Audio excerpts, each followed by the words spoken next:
Bharatiya Janata party Himachal Pradesh नेता प्रतिपक्ष जयराम ठाकुर ने हिमाचल प्रदेश के वर्तमान मुख्यमंत्री सुखविंदर सिंह सुक्खू द्वारा पेश किए गए बजट पर अपनी प्रतिक्रिया दी।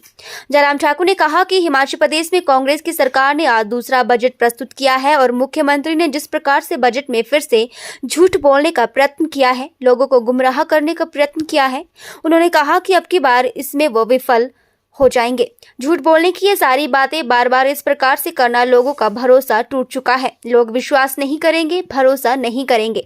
सत्ता में आने से पहले झूठ बोला, झूठ की गारंटियां देकर एक गारंटी भी पूरी नहीं की।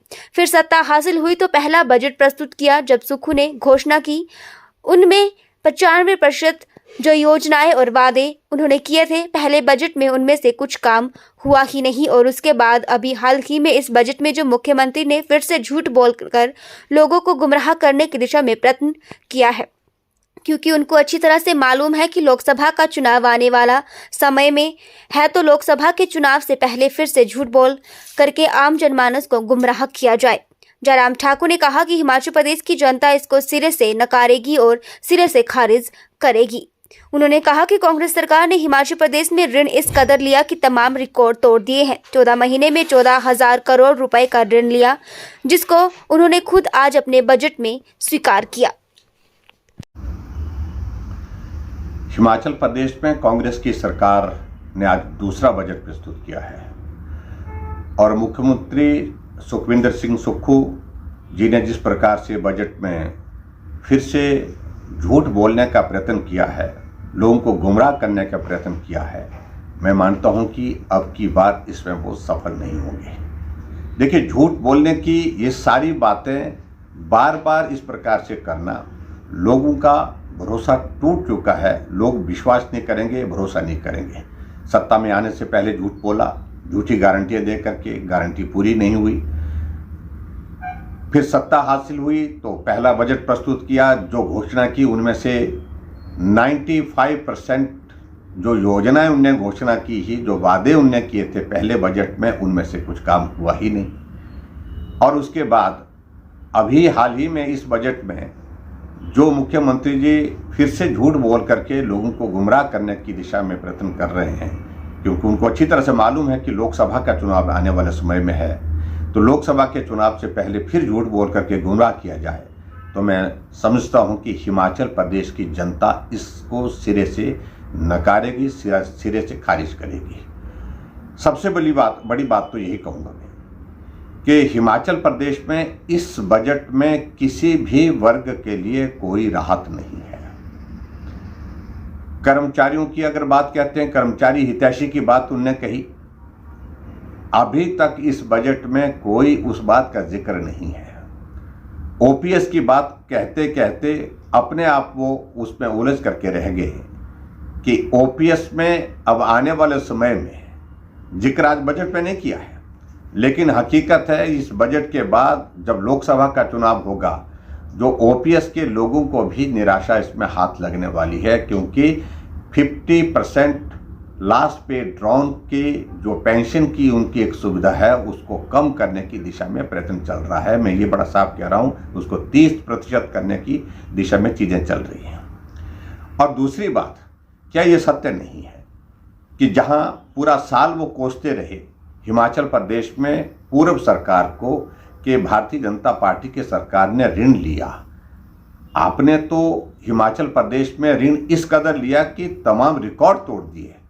14 महीने में 14,000 करोड़ रुपए का ऋण लिया, जिसको खुद उन्होंने आज स्वीकार किया अपने बजट में, अपने बजट स्पीच में भी। इसके अलावा आगे बढ़ करके हम इस बात को अगर देखें, आज आप बहुत ज़्यादा कह रहे हैं कि एमएसपी हम आपने दूध के लिए सुनिश्चित कर दी। अरे, आपने वादा तो ये किया था कि गाय का दूध 100 रुपये लीटर और गाय का दूध 80 रुपये लीटर और भैंस का दूध 100 रुपये लीटर, लेकिन अभी जो पिछली घोषणा की है उसके हिसाब से दूध की कीमतें अभी तक मिल नहीं रही है। आज आपने फिर घोषणा कर दी कि 45 रुपये लीटर गाय का दूध और 55 रुपये भैंस का दूध, इस बात को सुनिश्चित करेंगे। लेकिन घोषणा करने के बाद मेरा मुख्यमंत्री जी से इस बात के लिए भी आग्रह है कि कम से कम उनको लागू भी करो, उनको उस दिशा में आगे बढ़ाने के भी प्रयत्न करो। आपने हिमाचल प्रदेश में हजारों संस्थान चले हुए, खुले हुए संस्थान बंद किए हैं, उसके लिए कोई आपने जिक्र नहीं किया। आपने हिमाचल प्रदेश में इस बात के बारे में कोई जिक्र नहीं किया कि आपने रेवेन्यू जनरेट करने के रास्ते क्या होंगे। अब बातें तो कह रहे हैं आपकी, हमारा एक्साइज पॉलिसी के अंतर्गत हमारे हिमाचल प्रदेश में बहुत बड़ा इंक्रीज आ रहा है, लेकिन हकीकत क्या है? 10 और 11% की ग्रोथ तो हर साल पहले भी आती थी, अब की बार वो 12% तक आ गई है, 12% से ऊपर जा नहीं रही है। और ऐसी सूरत में लोगों को फिर झूठ बोलने की बात कर रहे हैं, तो मैं समझता हूं कि ये उचित नहीं होगा। आपने फिर योजनाओं की शुरुआत की है, सुखाश्रय पहले शुरू की थी, उसमें भी लोगों के बीच में एक हास्य का विषय बना कि अपने नाम के साथ योजना जोड़ दी, और आज और योजनाओं का भी जिक्र किया है, और जिसमें आपने एक सुख आरोग्य योजना का जिक्र किया है, सुख शिक्षा योजना का जिक्र किया है। फिर अपने नाम के साथ योजनाओं का जिक्र करने से लोगों को उसका लाभ नहीं मिलता है जब तक योजनाएं लोगों तक पहुंचाने के लिए काम न किया जाए।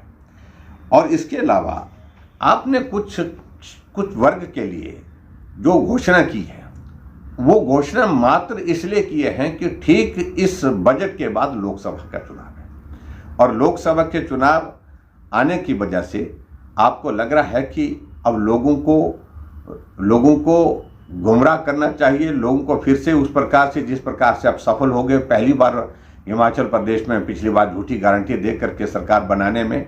लेकिन मैं ये कहता हूँ कि भरोसा टूट चुका है, विश्वास टूट चुका है। अब बार बार झूठ बोल करके आप लोगों का विश्वास नहीं जीत सकते हैं। अब के बार आपको सारी चीज़ को लेकर के ये झेलना पड़ेगा। और मैं दूसरी बात इसके साथ ये भी कहना चाहता हूँ कि हिमाचल प्रदेश में इस बजट में गरीब लोगों के लिए क्या राहत दी आपने हिमाचल प्रदेश में एक बात का जिक्र किया है, आपने जिक्र किया कि हमने आपदा में बहुत बड़ा पैकेज दिया जो देश में किसी राज्य में नहीं। मात्र घोषणा करने से पैकेज की बात पूरी होती है क्या?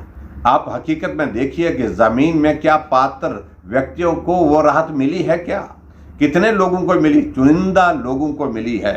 आज भी जो लोग बेघर हुए पड़े हैं आपदा के कारण, अभी तक उनके केसेस ही नहीं बन पाए हैं, उनको राहत मिली नहीं। और आप चुन चुन करके राहत अगर दे रहे हैं तो अपने पार्टी के, अपने दल के लोगों के लिए दे रहे हैं। इस बात को लेकर के भी कोई बात छिपी नहीं है, आंकड़े आपके सामने आ रहे हैं। इसलिए मैं आपके आज के इस बजट को जो माननीय मुख्यमंत्री जी ने आज प्रस्तुत किया है, उस बजट को सिरे से खारिज करता हूं।